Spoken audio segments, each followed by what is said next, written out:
Hello बच्चों, let's see the question. The question says the equation of the plane which contain the line of intersection of the planes x plus y plus z minus 6 is equals to 0 and 2x plus 3y plus z plus 5 is equals to 0 and perpendicular to the xy plane. And our options are x minus 2y plus 11 is equals to 0, x plus 2y plus 11 is equals to 0, x plus 2y minus 11 is equals to 0 and x minus 2y minus 11 is equals to 0. सबसे पहले हम बात करते हैं इस question के concept के बारे में। हमने एक प्लेन 1 बनाया है और एक प्लेन 2 बनाया है। इन दोनों के इंटरसेक्शन से एक लाइन पास हो रही है और उस लाइन से एक प्लेन पास हो रहा होगा जिसकी इक्वेशन हमें निकालनी है। तो जब भी दो प्लेन एक दूसरे से पास करते हैं तो इसकी इक्वेशन क्या बनती है?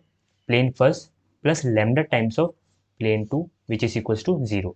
ओके, अब हम इन दोनों प्लेन्स की इक्वेशंस को रखेंगे इसके अंदर और लैम्डा की वैल्यू निकालने की कोशिश करते हैं। देखते हैं कैसे निकालेंगे। X plus y plus z minus 6 plus lambda times of 2x plus 3y plus z plus 5 which is equals to 0। Okay, अब हम इसे सिंप्लीफाई कर लेते हैं। तो हम सिंप्लीफाई करेंगे तो हमारे पास क्या आता है? 1 plus 2 lambda of x plus 1 plus 3 lambda of y and plus 1 plus lambda of z and minus 6 and plus 5 lambda which is equals to 0।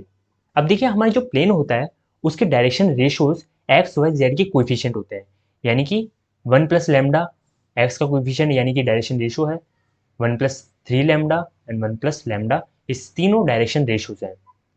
तो देखिए हमें एक और चीज़ दे रखी है कि हमारा जो प्लेन है वो एक्स वाई प्लेन के परपेंडिकुलर है, यानी कि वो जेड प्लेन के अंदर बन रहा होगा। ओके, तो हमारे जो जेड प्लेन के जो डायरेक्शन रेशियोज होंगे वो 0 हो जाएंगे। क्यों? क्योंकि जो एक्स है और वाई है वो तो ऑलरेडी 0 हो चुके हैं, क्योंकि प्लेन जो है वो जेड प्लेन में लाई कर रहा है।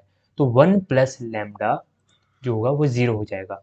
अब ये कैसे हुआ कि जब हम 0x plus 0y plus z रखेंगे as a general equation of plane, तो हमारे पास ये निकल के आएगा, यानी कि z जो होगा वो 0 हो जाएगा, यानी कि जो डायरेक्शन रेशियोज होंगे वो 1 plus lambda is equal to 0 होंगे। ओके, तो लैम्डा कितना आ जाएगा? -1। अब हमारे पास लैम्डा की वैल्यू निकल चुकी है। अब हम इसे इस इक्वेशन में पुट कर देंगे तो हमें क्या मिलेगा? 1 minus 2x plus 1 minus 3y plus 1 minus 1 z minus 6 plus minus 5 is equals to 0। जब हम इसे सॉल्व करेंगे तो हमारे पास निकल के आएगा x plus 2y plus 11 is equals to 0। ये हमारा आंसर होगा, यानी कि ऑप्शन बी हमारा करेक्ट ऑप्शन होगा। So the final answer is B, x plus 2y plus 11 is equals to 0। Hope you understood it well. Best of luck.